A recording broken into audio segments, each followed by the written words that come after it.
C'était le 3 mai dernier, Rennes-Guingamp, une finale de la Coupe de France 100% bretonne. Avant le coup d'envoi, Nolwenn Leroy entonne le Brogoz Mazahadou, aussi appelé l'hymne breton.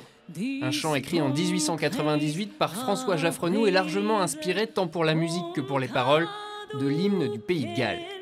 Le Brogoz a traversé toutes les périodes de l'histoire contemporaine de la Bretagne. Il a parfois été décrié, mais aujourd'hui il se veut rassembleur. Ce qu'on a vu au Stade de France dans la finale Rennes-Guingamp, c'est cette fois Nolwenn Leroy qui chante le Brogoz devant la garde républicaine.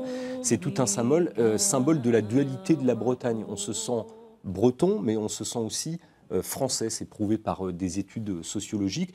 Donc voilà, je pense qu'on a envie de décomplexer un peu tout ça et de rendre un peu libre l'utilisation de ce chant qui finalement est très joli et qu'on chante aujourd'hui à la fin des repas de communion, dans des rassemblements entre amis. Donc voilà, c'est un peu un symbole du vivre ensemble aussi.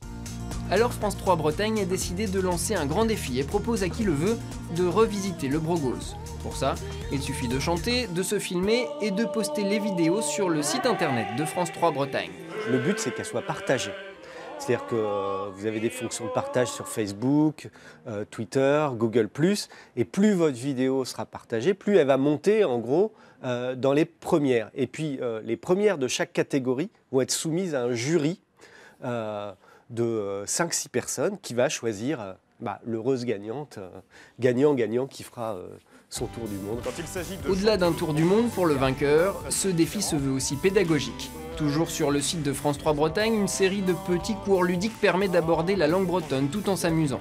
Une façon aussi pour le Brogoz Mazahadou, le vieux pays de mes ancêtres en français, de regarder l'avenir. Il y a des petits pièges en breton, c'est bien. Braise, ça se prononce un peu avec une diphtongue. Il faut bien marquer le i braise, il y a des choses. Ni Braise à Galon, le début de la chanson, qu'il faut un peu travailler pour que ça vienne tout seul. Donc c'est des petits pièges à éviter, certaines prononciations qui ne sont pas forcément évidentes, et puis après roule. Et vous avez tout l'été pour apprendre et relever le défi.